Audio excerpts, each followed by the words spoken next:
Good morning. Welcome to standard 8 subject Hindi lesson 2 Idgah part 5। बच्चों, आपको part 5 तक हम पहुंच गए, यानी कि पार्ट 4 तक आपको काफ़ी ढेर सारे क्वेश्चन आंसर्स का काफ़ी मटेरियल्स मिल चुके हैं। लेकिन कुछ बड़े क्वेश्चन आंसर्स भी हैं इसमें, काफ़ी बड़े बड़े क्वेश्चन आंसर, वो हम थोड़ा डिस्कस करेंगे। और आपके बुक्स पे टेक्स्ट बुक में कहानियाँ हैं, पेज नंबर 15 में आप देख सकते हैं। पेज नंबर 15 है। 15 में क्वेश्चन नंबर 2 है, क्वेश्चन नंबर 2। और क्वेश्चन नंबर 3 पेज नंबर 14 में क्वेश्चन नंबर 3, इसके बारे में थोड़ा डिस्कस करेंगे। क्वेश्चन नंबर 3 में निम्नलिखित परिच्छेद को पढ़कर नीचे दिए गए प्रश्नों को उत्तर।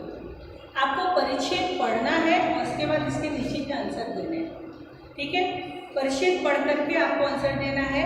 और प्रश्न है पहला, ऐतिहासिक ग्रंथों में परोपकार के कौन कौन से उदाहरण मिलते हैं। अगर आप इस लेसन को, इस पैराग्राफ को पढ़ेंगे तो बहुत अच्छी तरह से आप इसका आंसर दे सकते हैं। ये पैराग्राफ पढ़ने के बाद, पैराग्राफ में क्या लिखा हुआ है, एक बार हम पैराग्राफ आपको पढ़ के सुना देते हैं और आपको इसके उत्तर अगर नहीं मिलते हैं तो मैं आपको लिखवा देती हूँ। पैराग्राफ क्या है, हमारे इतिहास और पुराणों में परोपकार के अनेक उदाहरण मिलते हैं। दधीचि ने मानव कल्याण तथा असुरों के संहार के लिए अपना शरीर त्याग दिया। राजा शिबू ने पंडुप के प्राण की रक्षा के लिए अंगदान किया। महर्षि दयानंद ने विष पिलाकर प्राण लेने वाले अपने रसोइये जगन्नाथ के प्राणों की रक्षा धन देकर की। वर्तमान में भी अनेक सामाजिक संस्थाएं परोपकार के लिए अपना धन और समय भारतीय समाज को दे रही है। भारतीय समाज में युगों से परोपकार की सुरसरी प्रभावित होती आई है। यहाँ ऋषि मुनियों ने यही सीख दी कि निराश्रितों को आसरा दो, दीन दुखियों को, वृद्धों की शारीरिक और आर्थिक मदद करो, भूखों को भोजन कराओ, विद्वान हो तो विद्या का प्रचार कर समाज का उद्धार। यहाँ सदा सबकी भलाई में ही अपनी भलाई मानी जाती है। संसार के सभी धर्मों का मूल परोपकार है। किसी भी संत महात्मा ने इसके बिना मनुष्य जीवन को सार्थक नहीं माना है। लोग परोपकार के लिए ही औषधालय, गौशालाएं और धर्मशालाएं बनवाते हैं। सभी अपनी सामर्थ्य और शक्ति के अनुसार परोपकार करते रहते हैं तो समाज एवं देश की उन्नति होती रहेगी तथा वसुधैव कुटुंबकम की भावना फैलेगी। ओके, क्वेश्चन नंबर 1 क्या है, ऐतिहासिक ग्रंथों में परोपकार के कौन कौन से उदाहरण मिलते हैं। प्रश्न नंबर, इसका उत्तर हम पहले लिखेंगे कि ऐतिहासिक ग्रंथों में परोपकार के कौन कौन से उदाहरण मिलते हैं, इसके बारे में। प्रश्न नंबर, आप क्या कहते हैं, टेक्स्ट बुक खोल करके रखेंगे और प्रश्न नंबर 1 उसका उत्तर। हम प्रश्न नहीं लिख रहे हैं क्योंकि प्रश्न आपके टेक्स्ट, चलो ठीक है लिख देते हैं, वो भी लिख देते हैं। क्या कहते हैं, परिच्छेद पढ़कर प्रश्नों के उत्तर लिखें।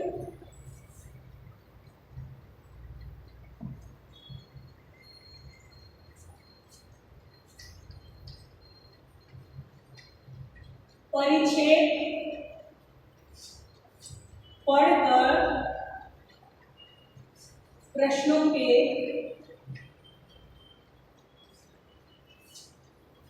उत्तर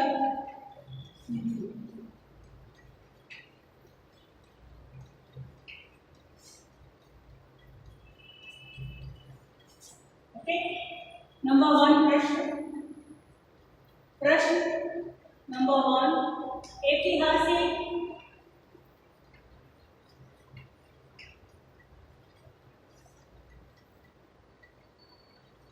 ऐतिहासिक ग्रंथों में ऐतिहासिक ग्रंथों में परोपकार के कौन कौन से उदाहरण मिलते हैं? ये कौन कौन से उदाहरण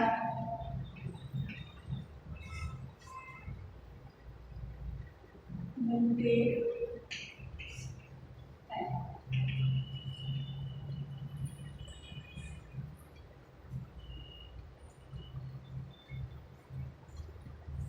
उत्तर ऐतिहासिक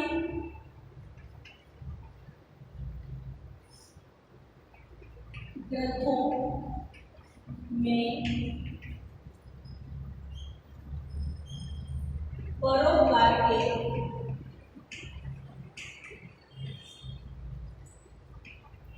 कई उदाहरण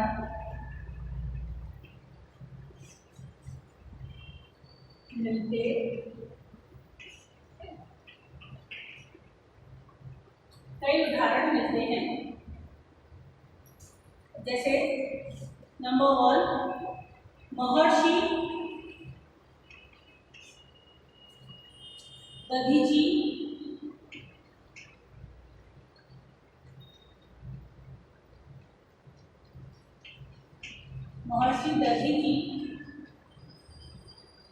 ने मानव कल्याण तथा असुरों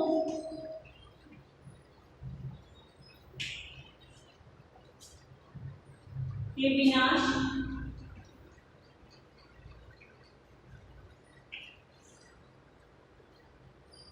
के लिए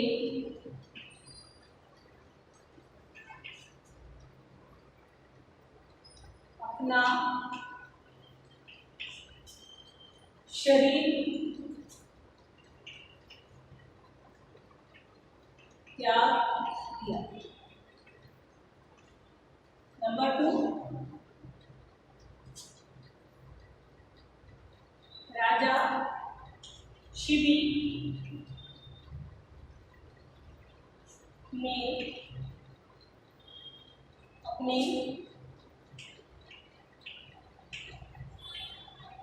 अंग दान देकर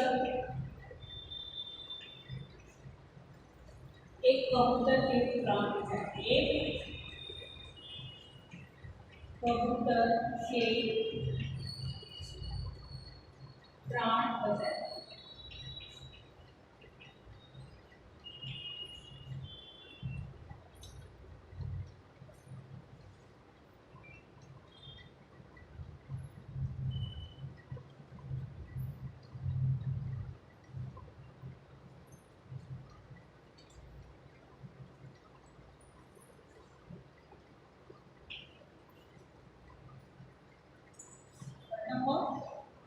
महर्षि दयानंद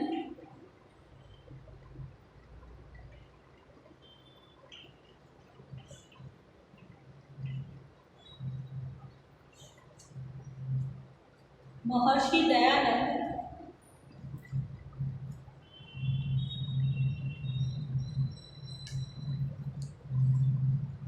दयानंद ने विष मिलाकर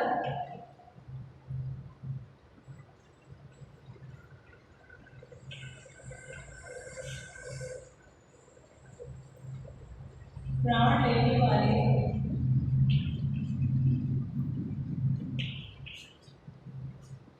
रसोई जगन्नाथ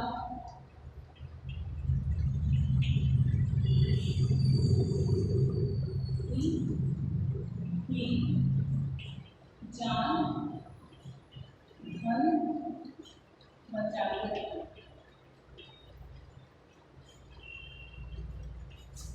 ये है ऐतिहासिक ग्रंथों में परोपकार के कौन कौन से उदाहरण मिलते हैं। ये 3 उदाहरण मिलते हैं।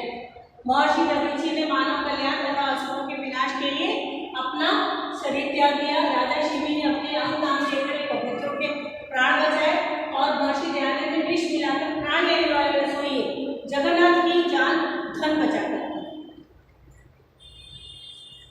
नंबर 2, क्वेश्चन नंबर 2,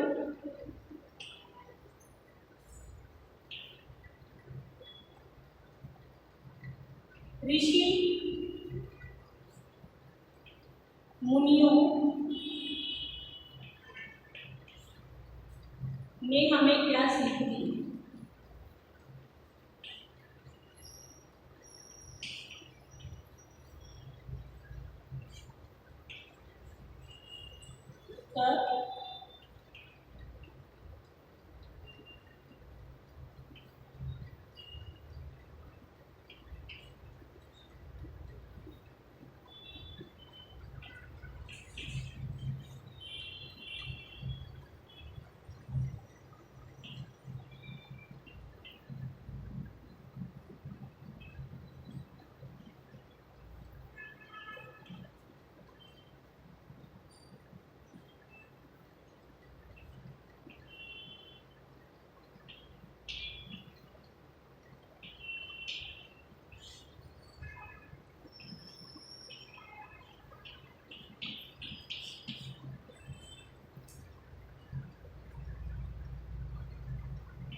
क्या सीख दी?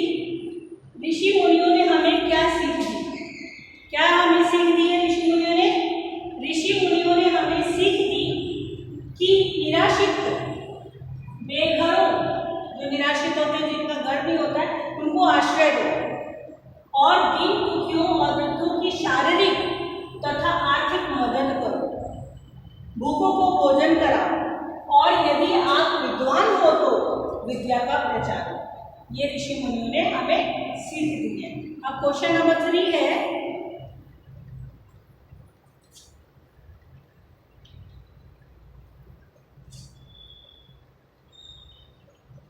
देश और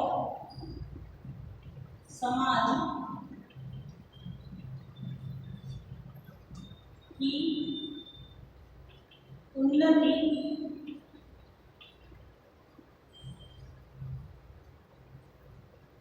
किस प्रकार होगी?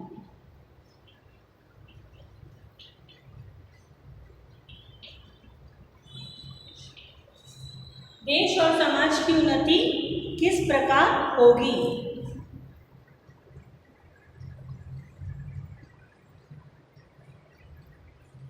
उत्तर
थर्ड क्वेश्चन क्या है, देश और समाज की उन्नति किस प्रकार होगी।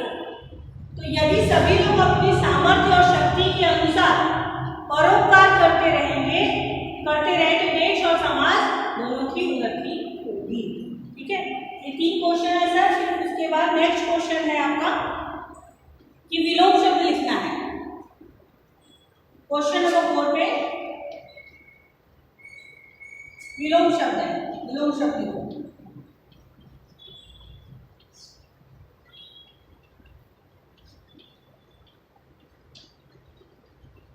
तो विलोम शब्द तो सबको आता है, इसका नंबर है उत्तर। पहला विलोम शब्द क्या है, आश्रित और अवनति। आश्रित का हो गया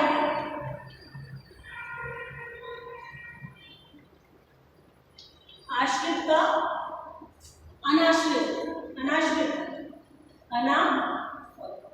अनाश्रित।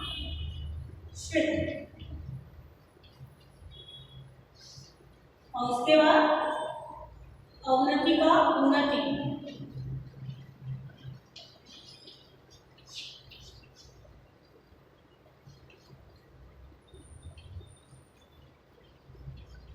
अवनति का उन्नति।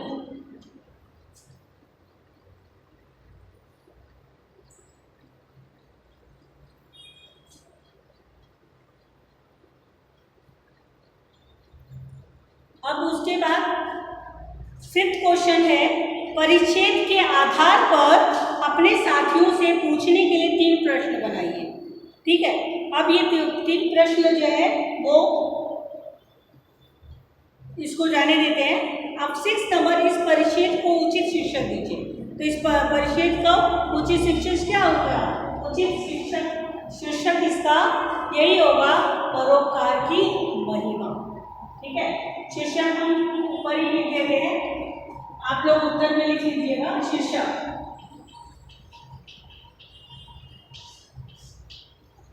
परोपकार की महिमा।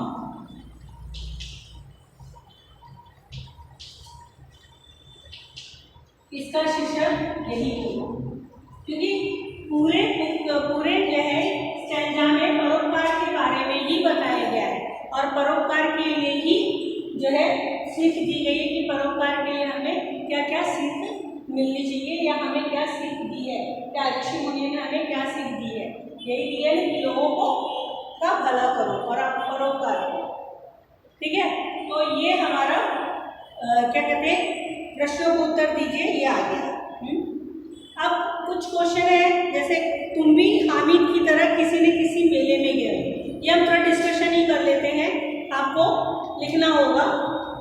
मेरी आवाज़, मेरी बोली सुनकर के आपको ये लिखना होगा कि क्या है, तुम भी हामिद की तरह किसी न किसी मेले में गए हो तो तुमने वहाँ क्या खरीदा होगा।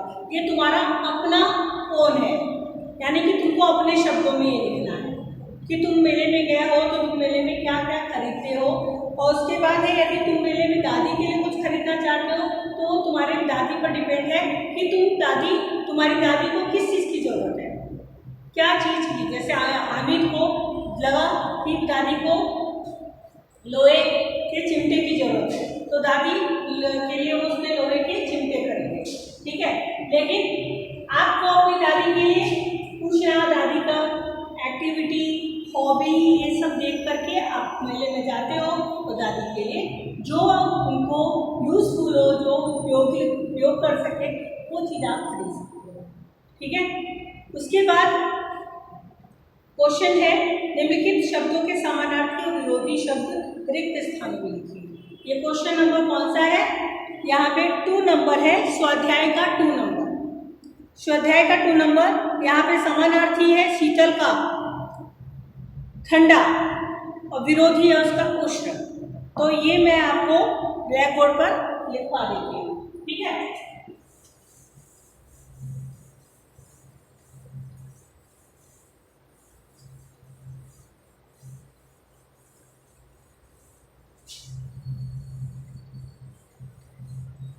तो हमारा ये लेसन कंप्लीट हो जाएगा।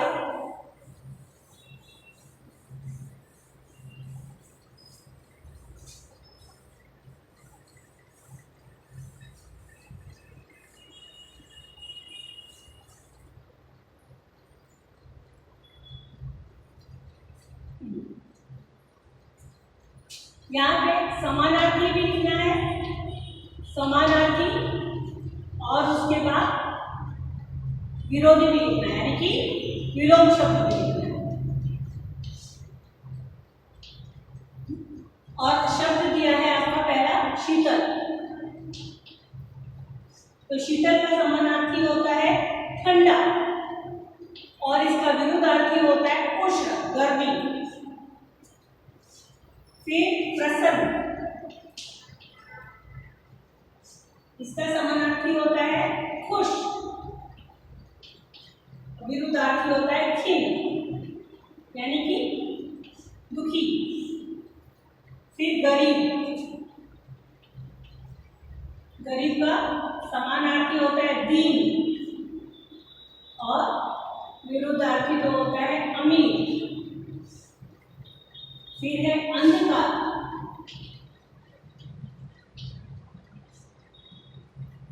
अंधकार का समानार्थी अंधेरा, और प्रकाश, विरुद्धार्थी। स्नेह, ये शब्द है स्नेह, प्रेम, घृणा। पुरानी, पुरानी,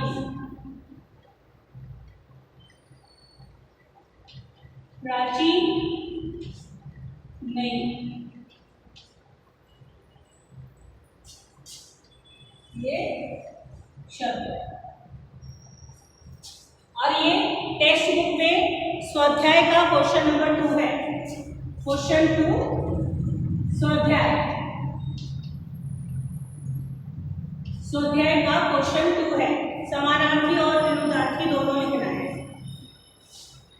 फिर उसके बाद प्रश्न नंबर 3 है मुहावरों का अर्थ देकर वाक्य प्रयोग करो।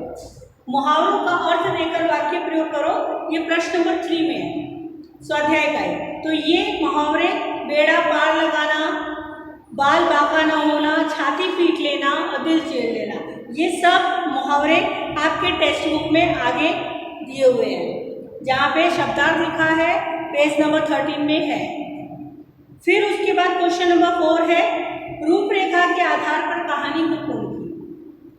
क्या एक नगर में 2 स्त्रियां हैं, एक ही बालक के लिए दावेदार, आपस में तकरार, मामला न्यायाधीश के समक्ष पहुंचना, दोनों की बातें सुनना और न्याय करना, बालक के 2 टुकड़े करके बांट लो, एक स्त्री मौन, दूसरी स्त्री का रोकर कहना, बच्चे को न काटो उसे ही दे दो, न्यायाधीश का फैसला, रोती हुई स्त्री को बालक सौंपना। ठीक है, तो ये स्टोरी तो आपको अच्छी तरह पता है कि किसी नगर में 2 स्त्रियां रहती थी, पड़ोस आस पड़ोस में, उनमें से एक स्त्री बड़ी चालाक थी और झगड़ालू भी थी, उसकी कोई संतान नहीं थी। दूसरी स्त्री बड़ी सरल और मिलनसार थी, उसका एक बेटा था। क्या था? बेटा था। एक बार संतान वाली स्त्री अपने बच्चे को घर में अकेला छोड़कर बाहर गई हुई थी। मौका पाकर निसंतान जिसके बच्चे नहीं थे, वह स्त्री बच्चे को पालने से उठाकर ले गई। फिर वो फौरन बाहर चली गई। बच्चे के गुम हो जाने पर बच्चे की माँ बहुत दुखी हुई। उसने किसी तरह अपनी चोर पड़ोसन का पता लगाया और उसके पास जाकर अपना बच्चा मांगा। तब उसने कहा, यह मेरा बेटा है, मैंने दूंगी, जो चाहे सो कर दो। दोनों में खूब झगड़ा हुआ। तब लोगों ने उन्हें न्यायालय में जाकर झगड़े का निपटारा करने की सलाह दी। आखिर दोनों स्त्रियां न्यायाधीश के पास पहुंची। बच्चे पर दोनों का एक सा दावा देकर न्यायाधीश अपने कर्मचारी को आदेश दिए, इस बच्चे के 2 बराबर टुकड़े कर दो, एक एक दोनों स्त्री को दे दो। न्यायाधीश का फैसला सुनकर निसंतान स्त्री तो चुप हो गई, पर बच्चे की मां रोकर कहने लगी, हुजूर आप बच्चे को मत मारिए, चाहे तो उसे ही सौंप दीजिए, इस तरह मेरा बेटा जीवित तो रहेगा। चतुर न्यायाधीश फौरन समझ गया कि दोनों में सच्ची माँ कौन है। उसने सच्ची माता को बच्चा सौंपने का आदेश दिया और निसंतान स्त्री को हिरासत में लेने का हुक्म दिया। आखिरकार सत्य की ही विजय। ठीक है, तो ये तो स्टोरी आप लोगों ने बहुत बार सुना है। अभी स्टार्टिंग का लेसन है, इसलिए बहुत इजी स्टोरीज आ रहे हैं। ठीक है, उसके बाद क्या है, निम्नलिखित अपूर्ण कहानी को अपने शब्दों में पूर्ण कीजिए। कहानी क्या है? मौसम में ठंडक पड़ने लगी थी। माँ सोचने लगी इस साल ढेर सारे स्वेटर बनाकर बेचने हैं, जिससे अंकित की 10वीं कक्षा की फीस और पढ़ाई का खर्चा निकल जाएगा। अंकित के पापा नहीं थे और एक बड़ी बहन थी। अंकित अपने घर में समृद्धि लाने के लिए प्रतिदिन सोचता रहता था। ठीक है, तो ये जो है एक अपूर्ण कहानी है, इसको पूरा करना है। गर्मी की, वहाँ तक तो हुआ। गर्मी की छुट्टियाँ थी। अंकित अपने मामा के घर मुंबई गया हुआ था। उन दिनों टीवी पर कौन बनेगा करोड़पति सीरियल आता था। कार्यक्रम चल रहा था। मामा ने प्रोत्साहन और सहायता से अंकित ने केबीसी के संचालक से संपर्क किया। भाग्य ने साथ दिया। तो एक दिन उसे कार्यक्रम की हॉट सीट पर बैठना पड़ा। अंकित के सामने बैठे बॉलीवुड के महान नायक अमिताभ बच्चन। उन्होंने दर्शकों को अंकित का परिचय दिया। फिर शुरू हुई प्रश्न मालिका। अंकित खुश था और घबरा भी रहा था, लेकिन वह स्वस्थ रहा। अंकित ने उनके प्रश्नों के सभी सही उत्तर दिए। भाग्य ने उसका साथ दिया। वह 25 लाख रुपए तक पहुंच गया। अगले प्रश्न का उत्तर उसे न सूझा। उसकी चारों लाइफ लाइनें भी खत्म हो चुकी थी। अंकित ने गेम से क्विट करने का निश्चय किया। अमिताभ बच्चन ने उसे हाथों 25 लाख का चेक देकर उसकी खुशी का ठिकाना न रहा। जब अंकित की माँ को ढेर सारे स्वेटर बनाने और अंकित की पढ़ाई का खर्चा निकालने की चिंता नहीं करनी पड़ी। तो ये है आपका लेसन। पूरा लेसन एक्सप्लेन हो चुका है। योग्यता विस्तार में है कि प्रेमचंद की 3 प्रसिद्ध उपन्यास के नाम बताइए। गुल्ली डंडा, गबन गोदान। ठीक है, ये सब तो आपकी एक्टिविटीज़ है और ये लेसन अब कंप्लीट हो गया। अब हम नेक्स्ट वीडियो में न्यू लेसन के साथ मिलेंगे। ठीक है, ओके, नाउ थैंक यू।